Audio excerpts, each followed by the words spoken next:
লোকমান হাকিম তার সন্তানকে বলছে, ইয়া বুনাইয়া আকিমিস সালাহ, সন্তান তুমি নামাজ কায়েম করো, ওয়া'মুর বিল মা'রুফ, নেক কাজের আদেশ করো, ওয়ানহা আনিল মুনকার, অসৎ কাজ থেকে নিষেধ করো, ওয়াসবির আলা মা আসাবাক, তোমার উপর যদি কোনো বিপদ আসে এই বিপদে তুমি ধৈর্য ধারণ করো, এই বিপদে তুমি কি করো? ধৈর্য ধারণ করো। এই উপদেশগুলো দিলেন।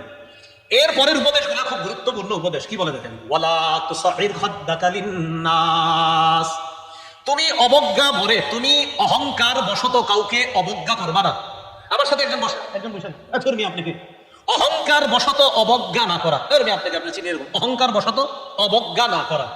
ওয়ালা তুসাইর খাদ্দাকা লিন্নাস, অহংকার বশত কাউকে তুমি অবজ্ঞা করবা না। বর্তমানে আমাদের অবস্থা তো এমন, আমাদের কথা শুনলে ইসলাম গ্রহণ করা দূরের কথা, উল্টা মানুষ চিন্তিত হয়ে যায় যে এর কথা এরকম কেন। রাসূলুল্লাহ সাল্লাল্লাহু আলাইহি সাল্লামের কথা এত সুন্দর ছিল, তিনি যখন কথা বলতেন, একদিন এক বেঈমানের সামনে শুধু কথা বলা শুরু করছে, এখনো কথার ভূমিকা নিছে, মাত্র কথা বলে নাই, ভূমিকা শুনে মুসলমান হয়ে গেছে। হাদিসটা বলবো নি, সবাই শোনেন মন দিয়ে। মুসলিম শরীফের 868 নম্বর হাদিস, আমাদের মাদ্রাসার পাঠ্যপুস্তক অনুসারে মোট হাদিস সংখ্যা হবে 3033টা। এই হাদিসের মধ্যে আসছে এক ব্যক্তি, তার নাম জিমাদ, দাদ মিম আলিফ দাল, তার নাম জিমাদ। এই জিমাদ কি করতো? কানা ইয়াস্তারকি মিন হাদিহি রিহ, বান বাতাস লাগলে ঝাড়ফুঁক দিত। বান বাতাস বুঝেননি? আমরা বলি না অনেক সময় তোর গায়ে বাতাস লাগছে, হুজুরের কাছে যা, এটার গায়ে বান বাতাস। তো জিমাদ নামে এক ব্যক্তি কারো গায়ে বান বাতাস লাগলে ফু দিত। তিনি মক্কায় আসছে। মক্কায় আসার পর তো মক্কার জনগণ তার আশেপাশে গেছে। যাওয়ার পর কয়, জিমাদ আপনি তো বান বাতাস লাগলে ফু দেন, আপনার গুরুত্বপূর্ণ একটা ব্যক্তির ব্যাপারে বলবো, ওই ব্যক্তির সমস্যাটা বেশি মারাত্মক, তো তারে যদি আপনি দেখেন তারে একটু ফু দিবেন। وَسَمِعَ مِنْ سُفَهَاءِ أَهْلِ مَكَّةَ يَقُولُونَ إِنَّ مُحَمَّدًا مَجْنُونٌ। মক্কার নির্বুদ্রা বলল, জিমাদ আমাদের মক্কায় একটা ব্যক্তি আছে, তার নাম মুহাম্মদ, লোকটা পাগল। জোরে বলেন নাউজুবিল্লাহ। তুমি যদি লোকটাকে পাও তার একটু ফু দিয়ে দিও, ওনারে পাইলে একটা ফু দিও, কারণ সমস্যা তো ফু দিও যাতে ভালো হয়ে যায়। জিমাদ কি কয়, লাউ রাআইতু হাদার রাজুল লাআল্লাল্লাহা ইয়াশফিহি আলা ইয়াদাইয়া, আমার বিশ্বাস এই লোকটার সাথে যদি আমার সাক্ষাৎ হয় তার একটা ফু দিব আর আল্লাহ আমার হাতেই তাকে ভালো করবে। জিমাদ বলতেছে, লোকটার সাথে সাক্ষাৎ হলে তার একটা ফু দিব আর ফু দেওয়ার পর আল্লাহ ভালো করবে, বিশ্বাস আছে আবার আল্লাহ ভালো করে। এরকম সালাকিয়া, নবীজির সাথে সাক্ষাৎ হয়ে গেছে। একদিন সাক্ষাৎ হয়েছে, সাক্ষাৎ হওয়ার পরে কি কয়, ইন্নী আরকি মিন হাদিহি রিহ, তুমি টেনশন করো না, আমি এই জাতীয় বান বাতাসের ফু দেই, তোমার সমস্যাটা আমি জানছি আগে। আমার নবীরে কয়, চিন্তা করতে, আমি যদি তোমাকে ফু দেই, আমার আশা আল্লাহ তোমাকে আরোগ্য দান করবেন, আমার হাতে আল্লাহ যাকে ইচ্ছা থাকে আরোগ্য দান করে।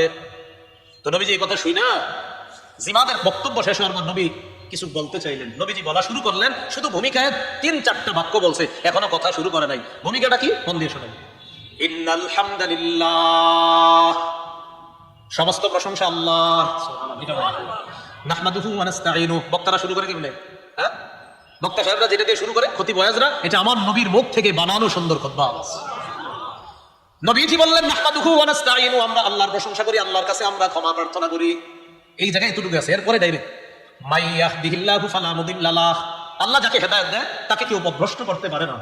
ওয়া মাইয়ুদলিলহু ফালা হাদিয়া লাহ, আল্লাহ যাকে পথভ্রষ্ট করে তাকে কেউ হেদায়েত দিতে পারে না। ওয়া আশহাদু আল্লা ইলাহা ইল্লাল্লাহু ওয়াহদাহু লা শারীকা লাহ, আমি সাক্ষ্য দিচ্ছি আল্লাহ ছাড়া কোনো ইলাহ নাই। ওয়া আশহাদু আন্না মুহাম্মাদান আবদুহু ওয়া রাসূলুহু, আমি সাক্ষ্য দিচ্ছি মুহাম্মদ সাল্লাল্লাহু আলাইহি সাল্লাম আল্লাহর বান্দা এবং শেষ রাসূল। জোরে বলেন শেষ রাসূল বলেন। এখন থেকে সবাই এমনি বলবেন শেষ রাসূল। কি বলবেন? এটা স্লোগান আরো বাড়াইতে হবে। কি রাসূল? এটা দিয়ে ধোকা দেয় একদল আমাদের। তাদের অফিসের সামনে লেখা লা ইলাহা ইল্লাল্লাহু মুহাম্মাদুর রাসূলুল্লাহ। তো জিজ্ঞাসা করবেন, ভাই কালিমা যে লিখে রাখছেন অর্থ কি? তো বলবে আল্লাহ ছাড়া কোনো ইলাহ নাই, মুহাম্মদ সাল্লাল্লাহু আলাইহি সাল্লাম আল্লাহর রাসূল। আরে ঘটনা কি, তারা তো নবীও মানে। আচ্ছা, আমাদের দেশে উলামায়ে কেরাম কাফের বলে কেন তাদেরকে? নবীও মানে, আবার বলতেছে আল্লাহ ছাড়া কোনো ইলাহ নাই। এরপর জিজ্ঞাসা করবেন, নবী মানেন? বলবে হ্যাঁ। বলবেন শেষ নবী মানেননি? বলবে ব্যাখ্যাস। আমাদের নবীকে নবী মানে, শেষ নবী মানে না। তাই সূরা আহজাবের 40 নম্বর আয়াত অস্বীকার করার কারণে তারা কাফের।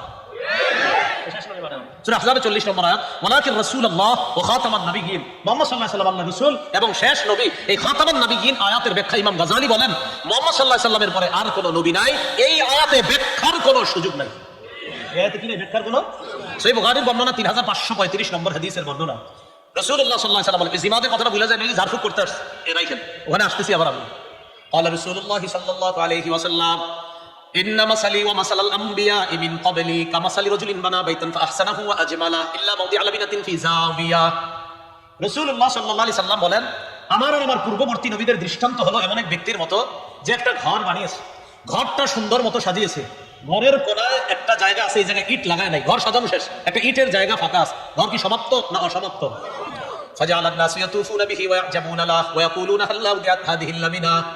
সবাই ঘরটাকে দেখতে যায়, ঘরের চারপাশে ঘুরে সবাই আশ্চর্য হয়, এত সুন্দর একটা ঘর। কিন্তু এর চেয়ে বেশি আশ্চর্য হয়, ওলামা হযরতরা বলা দরকার নেই, আপনারাই বলেন কেন বেশি আশ্চর্য হয়? ইটটা কেন লাগায়নি? এত সুন্দর একটা ঘর, ইটটা কেন লাগানো হলো না? তো সবাই বলা বলি করতে লাগে, আল্লাহ উদিআত হাযিহিল লাবিনা, আচ্ছা এই ইটটা কেন লাগানো হলো না?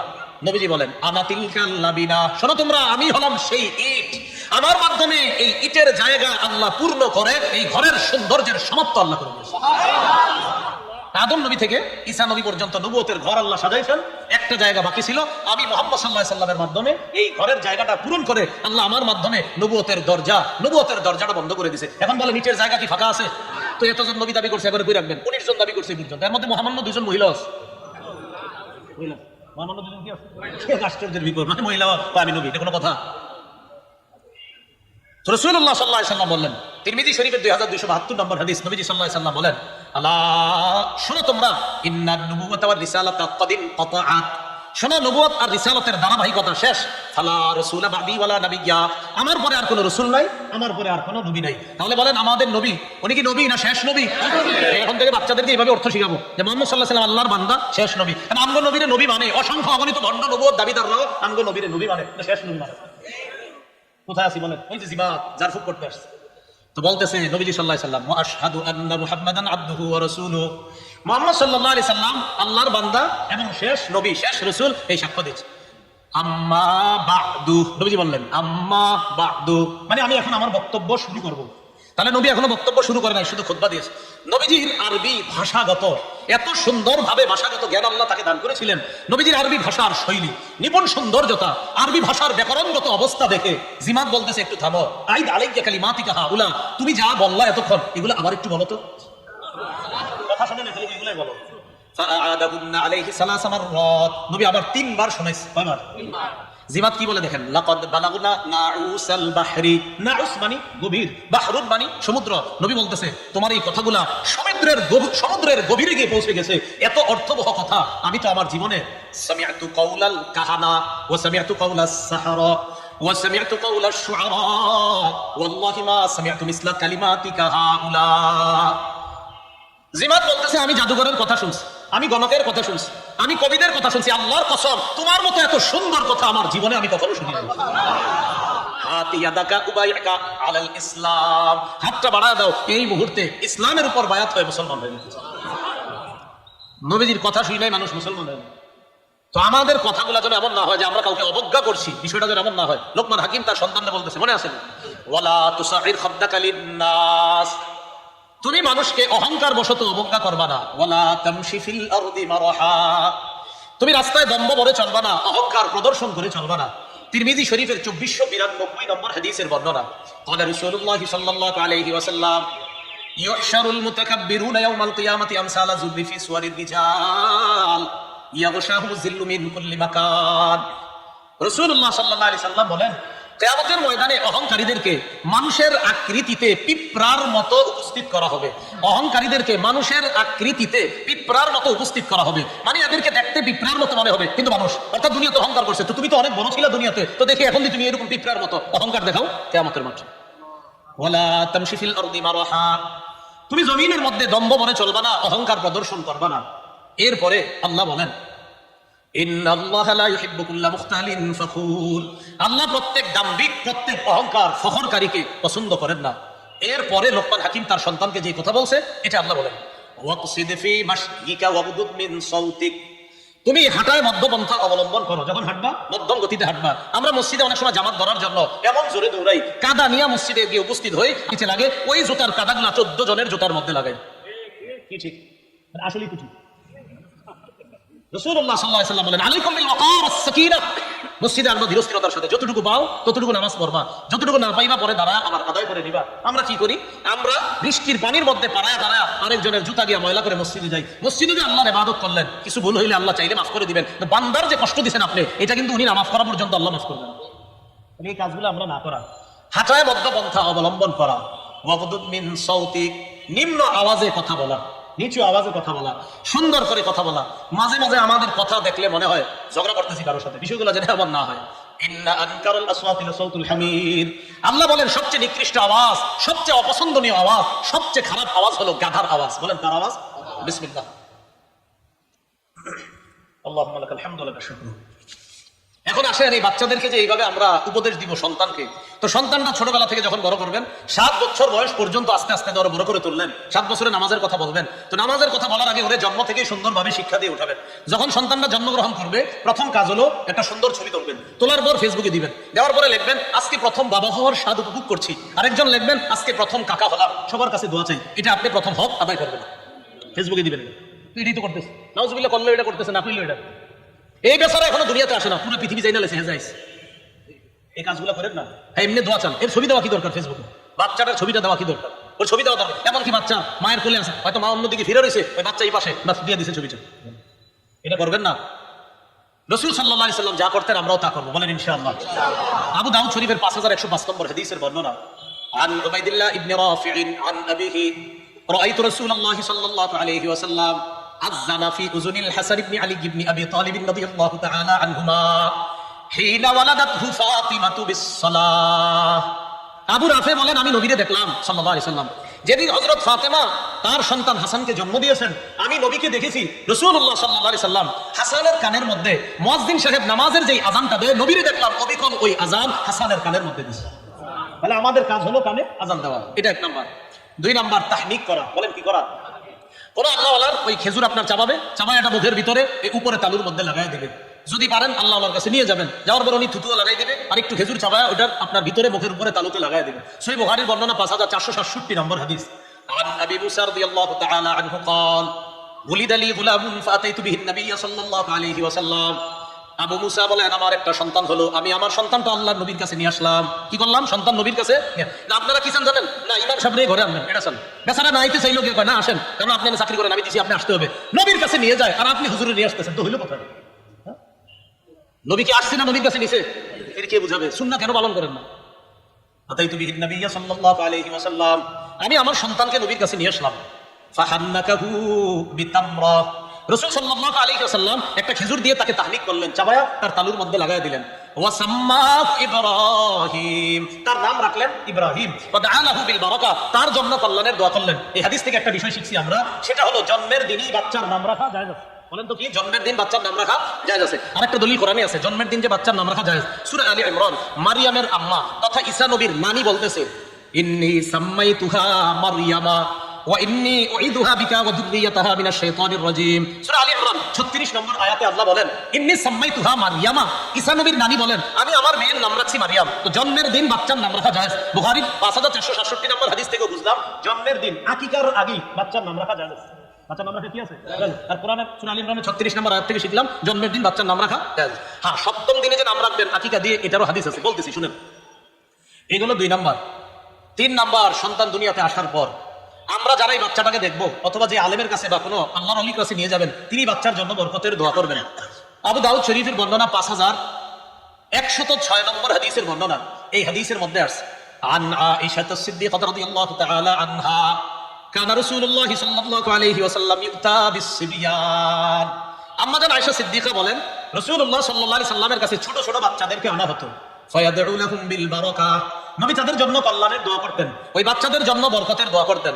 আমরা চাইলে একটা দোয়া করতে পারি যেটা সালাফগণ করতেন বাচ্চাদেরকে দেখা। বলেন আমার সাথে, জাআলাহুল্লাহ মুবারাকান আলাইকা ওয়া আলা উম্মতি মুহাম্মাদিন সাল্লাল্লাহু আলাইহি ওয়াসাল্লাম।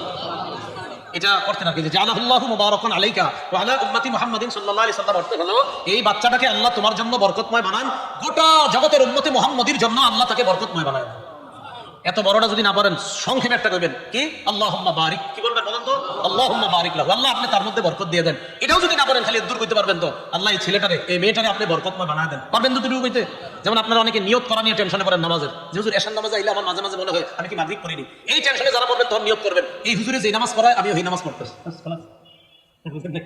এই ইমাম সাহেব যেই নামাজ পড়াবে আমি ওই নামাজ পড়তেছি, তাহলে আর সমস্যা নেই। যদি নিয়তে দেখেন সমস্যা মনে হয়, খালি ওয়াসওয়াসা আসে ভিতরে যে আমি কি মাগরিব পড়ি না এসা পড়ি, এরকম ওয়াসওয়াসা হয়, তখন শয়তান দেখবেন দাঁড়া তুই আমার ঝামেলা করস, তো এমনটা ঘুমো আমার ঝামেলা হবে নাকি। এই ইমাম সাহেব যেই নামাজ পড়ে আমি ওটা পড়তেছি, আল্লাহ খালাস, তার সমস্যা নেই। ইমাম সাহেব যদি মাগরিব পড়ে আপনিও মাগরিব, তুমি যদি এশা পড়ে আপনিও এশা। আল্লাহ বুঝার তৌফিক দান করেন। 4 নাম্বার, বাচ্চা যদি কান্নাকাটি করে ওর কান্নাকাটিকে গুরুত্ব দেওয়া। বাচ্চা কান্নাকাটি করলে তার কান্নাকাটি গুরুত্ব। মা নামাজে দাঁড়াইছে, অদ্দোহা সূরা নিস, 3 আয়াত 4 আয়াত পড়ার পরে বাচ্চা কান্না শুরু করছে, এই ক্ষেত্রে মায়ের উচিত হলো সংক্ষিপ্ত ভাবে 3 আয়াত 4 আয়াত পরে রুকু দিবে, বাস আবার আপনার সংক্ষিপ্ত কেরাত নিয়ে রুকু সিজদা করে সালাম ফিরাবে, বাচ্চাকে নিবে। সহিহ বুখারীর বর্ণনা 868 নম্বর হাদিসের বর্ণনা, দুই পাশে দুইটা 8 মাঝখানে একটা 6, সহজে যদি মনে রাখেন। রাসূলুল্লাহ সাল্লাল্লাহু আলাইহি ওয়াসাল্লাম বলেন, ইন্নী লা আকুমু ইলাস সালাহ, আমি নামাজে দাঁড়াই, তো নামাজে যখন দাঁড়াই, ওয়া আনা উরিদু আন উতাব্বিলা ফিহা, আমার মন চায় লম্বা কেরাত করি নামাজে। তো এই যুগে নারীরাও পিছনে জামাতে আসতো, এটা আবার এই যুগে করেন না, কিন্তু আমরা জানি মাসালা ওই যুগে হল করে দিছি, এটা আর করা যাবে না, বহুত মুশকিল, সব ভেঙে দিতে হবে না গেলে। হুজুর আপনি তো গেছেন, এই জন্য আমরা সব মুছি দিয়েছি, এই এক ঝামেলা। রাসূলুল্লাহ সাল্লাল্লাহু আলাইহি সাল্লামের যুগে নারীরা আসতেন, তো নবীজি সাল্লাল্লাহু আলাইহি সাল্লাম বলেন, আমি নামাজে যখন দাঁড়াই মাঝে মাঝে মন চায় লম্বা কেরাত নেই, ফাসমাউ বুকা আস-সাবী, ইতিমধ্যে শিশুর কান্না শুনি। তো যখন আমি শিশুর কান্না শুনি, আতাজাওয়াজু ফি সালাতি খাশিয়াতা অথবা কারাহিয়াতা আন আশুক্কা আলা উম্মিহি, আমি তখন মা কষ্ট পাবে আর শিশু কষ্ট পাবে এই চিন্তায় ওই মা আর শিশুর দিকে তাকায়া আমি নামাজ সংক্ষিপ্ত করে সালাম ফিরাই দিই। তো নবীজি সাল্লাল্লাহু আলাইহি ওয়াসাল্লাম কি বললেন, কেরাত লম্বা করতে মন চায় কিন্তু বাচ্চা কান্না করে, তখন চিন্তা করি বাচ্চারও কষ্ট হবে, মারও কোন মা তো অনেক কষ্ট পাবে, আমার বাচ্চাটা কাঁদবে, তো মাও কষ্ট পাবে বাচ্চাও কষ্ট পাবে, তো আমি কি করি, কারাহিয়াতা আন আশুক্কা আলা উম্মিহি, মায়ের যেন কষ্ট না হয় আমি তাড়াতাড়ি সালাত শেষ করে ফেলি। এই হলো 4 নাম্বার, শিশুর কান্নাকে গুরুত্ব দেওয়া। 5 নাম্বার, আকিকা করা। বলেন কি করা? বাইহাকির হাদিস 19760 নম্বর হাদিস, এই হাদিসের বর্ণনাকারী আবু হুরায়রা রাদিয়াল্লাহু তাআলা আনহু তিনি বলেন, ক্বালা রাসূলুল্লাহ সাল্লাল্লাহু আলাইহি ওয়াসাল্লাম, ইন্নাল ইয়াহুদা তা'আক্কু আনিল গুলাম ওয়া লা তা'আক্কু আনিল জারিয়া। রাসূলুল্লাহ সাল্লাল্লাহু আলাইহি সাল্লাম বলেন, ইহুদিরা শুধু ছেলের আকিকা করত, মেয়ের আকিকা করত না। আমি নবী তোমাদেরকে বলছি, ফাউকু আনিল গুলামি শাতাইন, তোমরা ছেলের পক্ষ থেকে 2টি পশু আকিকা করবা, ওয়া আনিল জারিয়াতি শাতা, মেয়ের পক্ষ থেকে 1টি আকিকা করবা। তাহলে নবীজি বলেন, ইহুদিরা শুধু ছেলের আকিকা করত, মেয়ের আকিকা করত না। আমি নবী তোমাদেরকে বলছি, ছেলের পক্ষ থেকে 2টি পশু আকিকা করবা, মেয়ের পক্ষ থেকে 1টি পশু আকিকা করবা। আকিকা কততম দিনে করবেন? 7ম দিনে। নাসাই শরীফের বর্ণনা 4220 নম্বর হাদিস, এই হাদিসের বর্ণনাকারী সাহাবীর নাম সামুরা ইবনে জুনদুব রাদিয়াল্লাহু তাআলা আনহু, তিনি বলেন, ক্বালা রাসূলুল্লাহ সাল্লাল্লাহু আলাইহি ওয়াসাল্লাম, কুল্লু গুলামিন রহিনুন বিআকিকাতিহি, সমস্ত নবজাতক তার আকিকার সাথে আবদ্ধ থাকে। তুযবাহু আনহু ইয়াওমা সাবিহি, 7ম দিনে তার পক্ষ থেকে পশু জবাই করা হবে। ওয়া ইউহলাকু রাসুহু, তার মাথা মুন্ডন করা হবে। ওয়া ইউসাম্মা, তার নাম রাখা হবে। এই যে আগে একটা কথা বলছি, জন্মের দিনও নাম রাখা যাবে, আবার আকিকার দিনেও নাম রাখা যাবে, যেটা নাসাইর বর্ণনা থেকে আমরা পেয়ে গেলাম। এজন্য আগে ক্লিয়ার করে নিয়েছি বিষয়টা আপনাদের কাছে। তো নাসাই থেকে পাইলাম 7ম দিনে আকিকা করা, চুল মুন্ডন করা, তার নাম রাখা। এবার শোনেন, আকিকা যখন করবেন 7ম দিনে, আকিকা করার পর আর ওই যে আকিকা করার চুলটা মুন্ডন করবেন, এই চুল মুন্ডন করে স্বর্ণকারের দোকানে যাবেন। যাওয়ার পরে যে ছোট্ট ছোট পাল্লা, এক পাল্লাতে ওই 7ম দিনে যতগুলো চুল হয়েছে এই চুলগুলা রাখবেন, আরেক পাল্লায় রূপা রাখবেন। এই চুল পরিমাণ রূপা আপনি সদকা করে দিবেন, অথবা রূপার সমপরিমাণ অর্থ আপনি সদকা করে দিবেন। তিরমিজি শরীফের 1519 নম্বর হাদিস, আলী রাদিয়াল্লাহু তাআলা আনহুর বর্ণনা। হযরত আলী বলেন, রাসূলুল্লাহ সাল্লাল্লাহু আলাইহি সাল্লাম ফাতেমা রাদিয়াল্লাহু তাআলা আনহাকে বললেন, ফাতেমা ইহলিতি রাসা, ইহলিতি রাসা, ফাতেমা হাসানের মাথা মুন্ডন করে দাও। ওয়া তাসাদ্দাকি বিজিনাতি শারিহি ফিদ্দাতা, হাসানের চুল পরিমাণ রূপা সদকা করে দিবা। হযরত আলী বলেন, ফাওয়াজানতুহু ফাকানা ওয়াজনুহু দিরহামান আও বা'দা দিরহাম। হযরত আলী বলেন, হাসানের 7 দিনের চুল আমি ওজন করলাম, ওজন করে দেখি 1 দিরহাম অথবা 1 দিরহামের কাছাকাছি ওজন হয়েছে। এই ভুলটা আপনারা করেন না, সর্বোচ্চ 1000 টাকা বা 1500 টাকা হতে পারে। এখন রূপার দাম এই মুহূর্তে আমার জানা নাই, কম বেশি আপনার বেশি হবে না, 800, 1000 বা 1200 বা 1500 হতে পারে, এটা করবেন আপনারা। এবার আরেকটা কথা, মাথা যখন মুন্ডন করবেন, এই মাথা মুন্ডন করার সময় এক পাশে চুল কামাইয়া এক পাশে চুল মুন্ডন করে আরেক পাশে খালি রেখেন না, এটা নিষেধ আছে। বলেন আমার সাথে সবাই, কাজা বলেন, আবার বলেন কাজা, কফ জা আইন বানানটা কাজা বলেন। কাজা করা নিষেধ, সবাই বলেন কাজা করা নিষেধ। কাজা করা কি নিষেধ? এবার কাজা কাকে বলে বলছি। তিরমিজি শরীফের 3637, ভুল হয়েছে আমার, তিরমিজি না, ইবনে মাজাহ 3637 নম্বর হাদিস, মানে 3637, 3637। এই হাদিসের মধ্যে আছে, عن عبد الله بن عمر رضي الله تعالى عنهما نهى رسول الله صلى الله عليه وسلم عن القزع, রাসূলুল্লাহ সাল্লাল্লাহু আলাইহি সাল্লাম কাজা করতে নিষেধ করেছেন। আব্দুল্লাহ ইবনে ওমরের ছাত্র বললেন, মাল কাজা, আচ্ছা হুজুর কাজা কি জিনিস? ইবনে ওমর জবাব দিলেন, আইয়ুহলাকা মিন রাসিস সাবিয়্যি মাকান, শিশুর মাথার এক অংশ মুন্ডন করা, ওয়া ইউতরাকা মাকান, আরেক অংশ মুন্ডন না করা, এটাকে বলা হয় কাজা। এক অংশ কামানো, আরেক অংশ না কামানো, জোরে বলেন এটাকে কি বলা হয়? এটাকে কাজা বলা হয়। এখন তো শিশুরা বর্তমানে বিভিন্ন খেলোয়াড়ের সাথে মিল রেখা আমাদের বাংলাদেশেরও 25 বছরের শিশুরাও মাথায় কাজা করে। কত বছরের শিশু? 25, 22, আপনার 30 বছরের শিশুরাও ওই মাথা, ও শিশু না, না আরে যাক, শিশু না হইলে এটা পরীক্ষা। তো 25 বছর 30 বছর এই শিশুরা পর্যন্ত কজা করে, এক পাশে চুল রাখে আরেক পাশে চুল কামায় ফেলে, এটা লজ্জা শরমের ব্যাপার। আচ্ছা মনে করেন হাদিসটা আমি কইলাম না, আপনি একটু আয়নার সামনে দাঁড়ায় দেখেন না, আপনি দেখা যায় কিরকম একটু দেখেন, এটা কেমন, এটা বললেন না, আপনারা দেখা যায় কেমন? আপনার যদি রুচি থাকে তো এরকম করার কথা না। কি থাকলে নবীর যুগে এক শিশুর মাথায় নবী যেরকম দেখে ফেলছে, এক শিশুরে দেখে মাথা এরকম কজা করা, মাথা কি করা, কজা করা, সর্বনাশ, মাথা কজা করা কেন? আবু দাউদ শরীফের বর্ণনা 4195 নম্বর হাদিস, এই হাদিসের মধ্যে আসছে, এটা আব্দুল্লাহ ইবনে ওমরের বর্ণনা, আন্না রাসূলুল্লাহ সাল্লাল্লাহু আলাইহি ওয়াসাল্লাম রাআ সাবিয়্যা, রাসূলুল্লাহ সাল্লাল্লাহু আলাইহি সাল্লাম একটা শিশুকে দেখলেন, কদ হুলিকা বা'দু শা'রিহি, তার মাথার অর্ধেক চুল মুন্ডন করা হয়েছে, ওয়া তুরিকা বা'দুহু, আর কিছু অংশ ছেড়ে দেওয়া হয়েছে। তাহলে কিছু অংশ মুন্ডন করা হয়েছে, কিছু অংশ ছেড়ে দেওয়া হয়েছে। নবীজি তার আত্মীয় স্বজন পরিবারকে ডেকে দিয়ে আসো, এগুলো কি করছো? এরপর নবী বললেন ইহলিকুহু কুল্লাহ আবিত্রুকুহু কুল্লাহ, যদি মন চায় তাহলে পুরো মাথা মুন্ডন করবা, আর যদি মন না চায় পুরো মাথার চুলগুলা রাইখা দিবা, কিছু মুন্ডন করবা আর কিছু রাইখা দিবা, এমনটা যেন না হয়। তো নবীর যুগে এক শিশুর এটা করতে দেখা আল্লাহ রাসূল নিষেধ করলেন। আল্লাহ আমাদের সকলকে এই জাতীয় অপরাধ থেকে বাঁচার তৌফিক দান করেন। রাসূলুল্লাহ সাল্লাল্লাহু আলাইহি সাল্লাম নিজ জিম্মায় বাচ্চাদের চুল মুন্ডন করেছে, এটাও আছে হাদিসের মধ্যে। আবু দাউদ শরীফের 4192 নম্বর হাদিস, এই হাদিসের বর্ণনাকারী আব্দুল্লাহ ইবনে জাফর সম্পর্কে রাসূল সাল্লাল্লাহু আলাইহি সাল্লামের ভাতিজা হয়। হযরত জাফর হলেন নবীজি সাল্লাল্লাহু আলাইহি সাল্লামের চাচাতো ভাই, আবু তালেবের ছেলে। তো চাচাতো ভাইয়ের ছেলে কি হবে সম্পর্কে? ভাতিজা। তো আব্দুল্লাহ ইবনে জাফর মারা গেছে, জাফর রাদিয়াল্লাহু তাআলা আন মুতার যুদ্ধে মারা গেছে। আর আব্দুল্লাহ ইবনে জাফর রাদিয়াল্লাহু তাআলা আন আন্না রাসূলুল্লাহ সাল্লাল্লাহু আলাইহি ওয়াসাল্লাম আমহালা আলা জাফরিন সালাসা, রাসূলুল্লাহ সাল্লাল্লাহু আলাইহি সাল্লাম হযরত জাফরের পরিবারকে শোক করার অনুমতি দিয়েছেন 3 দিন, সুযোগ দিয়েছেন কয়দিন? 3 দিন শোক করবা, এই সুযোগ দিয়েছেন রাসূল সাল্লাল্লাহু আলাইহি সাল্লাম। 3 দিনের দিন নবী আসছে হযরত জাফরের বাড়িতে। আসার পর আল্লাহ নবী দেখলেন তারা কান্নাকাটি করে। নবীজি বললেন লা তাবকু আলা আখি বা'দাল ইয়াউম, আমার ভাইয়ের উপর তোমরা আর শোক পালন করবা না আজকের পরে। আজকে 3 দিন হয়ে গেছে, আজকের পরে আর কান্নাকাটি করবা না, আজকেই শেষ। এরপর বললেন ইবনুলি বানি আখি উদউলি বানি আখি, আচ্ছা আমার ভাতিজারা কোথায়, আমার ভাইয়ের ছেলেরা কোথায়, এগুলোরে ডাকো আমার সামনে। তো সবগুলোরে আনছে। আমার পর নবীজি একজন নাপিতকে ডাকলেন, ডাকার পর আমারও তাকে আদেশ করলেন ওয়া খালাকা রুউসানা। জাফর রাদিয়াল্লাহু তাআলা আনহুর সন্তানগণ বলেন নবী নাপিত গায়িকা সামনে থাইকা আমাদের সবার মাথাগুলা পূর্ণ মাথা মুন্ডন করে শিখাইয়া দিয়েছে মাথা কেমনে মুন্ডন করতে হয়। তাহলে বলেন তো অর্ধেক রাখা, ওলামাগণ বলবেন না অন্যরা বলবেন অর্ধেক রাখা অর্ধেক ছাড়া, এটারে কি বলে? কাজা। বলেন কি বলে? এটা করা যাবে না, আল্লাহ আমাদেরকে হেফাজত করেন। আকিকা করতে গিয়ে কুসংস্কার করা যাবে না, বলেন সবাই কি করা যাবে না? আকিকা করতে গিয়ে কুসংস্কার করা যাবে না, আল্লাহ আমাদেরকে হেফাজত করেন। আবু দাউদ শরীফের বর্ণনা 4949 নম্বর হাদিস, 4949 কেন নয় এখন তো 4949 এগুলো মাঝে মাঝে বলি, কিন্তু আপনারা যদি মুখস্থ করতে পারেন আর আমাদের মাদ্রাসার ছাত্ররা যাতে হাদিস শিখার প্রতি উৎসাহিত হয়, বিশ্বাস করেন এটা আমার উদ্দেশ্য।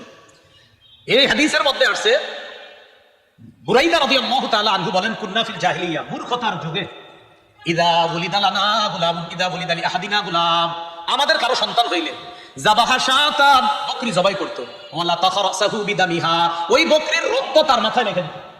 বকরি জবাই করত, বকরি আকিকার বকরি জবাই করত, ওই বকরির রক্ত নবজাতকের মাথার মধ্যে বাইকে দিত। ফালাম্মা জা আল্লাহু বিল ইসলাম, আল্লাহ যখন ইসলাম নিয়ে আসলো, আমরা এখন কি করি? এখন আমরা বকরি জবাই করি, করার পর নালতাহু বিজাফরান, আমরা এখন বাচ্চার মাথায় আর বকরির রক্ত লাগাই না, এখন তার মাথায় জাফরান মাইখা দিই।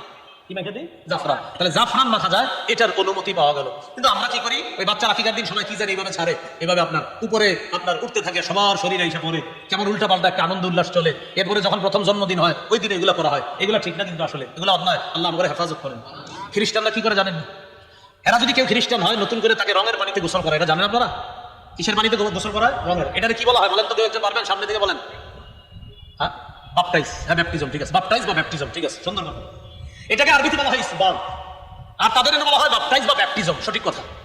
এটা হলো নতুন করে ওদের ধারণা হলো নতুন কোন সন্তান যখন মায়ের পেট থেকে আসে সে জন্মগত পাপী, আর এই পাপ থেকে তারে পরিষ্কার করা হয় কিভাবে? রঙের পানিতে গোসল করা হয়, নাকি তারে পরিষ্কার করা হয়? চিল্লায় বলেন নাউজুবিল্লাহ। আল্লাহ আমাদের শিখিয়ে দিয়েছে, নবী এদেরকে জবাব দিয়ে দেন। সূরা আলী ইমরান না সূরা বাকারা 138 নম্বর আয়াত, আল্লাহ বলেন সিবগাতাল্লাহ ওয়া মান আহসানু মিনাল্লাহি সিবগা। নবী আপনি বলেন যে আমরা মুসলমানরা আল্লাহর রঙে রঙিন হয়েছি। আল্লাহর রঙের চাইতে উত্তম রং কি? আল্লাহর রং দ্বারা উদ্দেশ্য তাওহীদ। বলেন আল্লাহর রং দ্বারা উদ্দেশ্য তাওহীদ। তাহলে বলেন আমার সাথে, আমরা একত্ববাদের রঙে রঙিন হয়েছি। তাহলে খ্রিস্টানরা করে আপনার রং মাইখা এরা পবিত্র বানায়। তো যাই হোক, এই জাতীয় রং মাখামাখি উল্টা পাল্টা কিছু করা, এগুলো আমাদের সংস্কৃতি না। আল্লাহ আমাদের সকলকে বাঁচার তৌফিক দান করেন। আকিকার বস্তু কি করবেন? বাচ্চার বাবাও খাবে, মাও খাবে, দাদি খাবে, দাদা, নানা, নানি, আত্মীয় স্বজন সবাই খাবে। এমনকি ফ্রিজের মধ্যে রেখে দিবেন, ও যখন বড় হবে ওরাও খাওয়াবে, কথার কথা। এরপরে যদি আপনারা না খান আমার জন্য পাঠাই দিন। এটা সবাই মাসালা দিকে, আকিকার গোস্ত কি খাওয়া যাবে? খাওয়া যাবে না মানে খাওয়া যাবে, খাবেন, আপনিও খাবেন।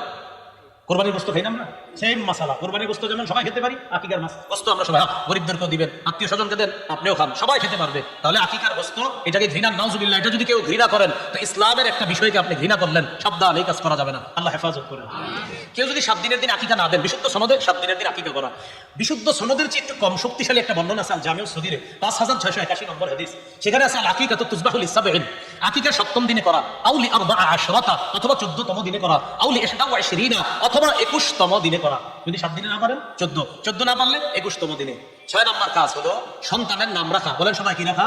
নাম রাখা, সুন্দর নাম রাখা। আমাদের শহর, ঢাকা শহর সহ সারা বাংলাদেশে ইমাম সাহেবরা বড় মুশকিলে আছে। নতুন কেউ হইলে এসে হুজুর একটা আনকমন নাম দেন। কি নাম দেন? তো হুজুরা তো সাহাবীদের নাম ছাড়া আর তেমন জানে না, বেচারা কয় আবু বকর রাখেন, কয়টা ওল্ড আনকমন কিছু দেন, নিউ কিছু দেন, নাউজুবিল্লাহ বলেন। এইগুলা না করা। খাদিজা বললে, আয়েশা বললে, ফাতেমা বললে, হুজুর এগুলা তো ওল্ড, নতুন কিছু বলে চলে না, কয়গুলো আনকমন। তো আনকমন কিছু বলেন, ভাই হুজুরা তো আনকমন জানে না, বেচারারা যেটা জানে এটাই সঠিক। এই জন্য ওনাদের কাছে আসবেন, অর্থবহ নাম শিখবেন। মানে কি আপনাদের বলে দিব যে কোরআনের একটা জায়গায় আপনি একটা নাম দেখলেন, আচ্ছা হুজুরে বললেন, হুজুরি না রাখছি, হুজুরের বেটার অর্থ তো পচা হাড্ডি ইত্যাদি বস্তু, আপনি যে নাম রাখছেন ওই নাই। আমি তো ইয়াসিন সূরাতে পাইছি না, কথার কথা আসেনি শেষ পৃষ্ঠায়, ওহিয়া রমিম আছে না, ওহিয়া রমিম, কথার কথা কেউ এসে বললো, হুজুর বললো এটা তো ততটা সুন্দর অর্থ না, কি বলেন ইয়াসিন সূরায় ডেলি করি আমি এটা। তো পাইলেই রাখবেন না, আলেমদের সাথে পরামর্শ করে নাম রাখবেন, আল্লাহ বুঝার তৌফিক দান করেন। একটা হাদিস থেকে শুধু শিক্ষা নেবেন, সহিহ বুখারী 6193 নম্বর হাদিস। সাঈদ ইবনুল মুসাইয়াবের নাম শুনছেন, উলামা হযরতরা শুনছেন, ছাত্ররা শুনছেন। তার দাদার নাম হাজনুন। কি নাম? হাজনুন মানে দুঃখ। হাজনুন মানে কি? দুঃখ। তো তার দাদা নবীজির কাছে আসছে, আসার পরে নবীজি বলেন, মাসমুকা, তোমার নাম কি? তো তিনি বলে, ইসমি হাজনুন, আমার নাম দুঃখ, মানে দুঃখ। নবীজি বলেন, না না, আনতা সাহলুন, তুমি কি এগুলো নাম রাখছো, তুমি সহজ। সাহলুন তুমি দুঃখ না, তুমি কষ্ট না, তুমি ভালো, নামটা পরিবর্তন করো। তো সে বলতেছে, মা কুনতু মুগায়্যিরান ইসমান মা আনা বিমুগায়্যিরিন ইসমান সাম্মানিহি আবি, আমার বাপ আমার যেই নাম রাখছে এই নাম আমি পরিবর্তন করব না। নাউজুবিল্লাহ। নবীজি বলছে পরিবর্তন করো, সে কয় করবে না।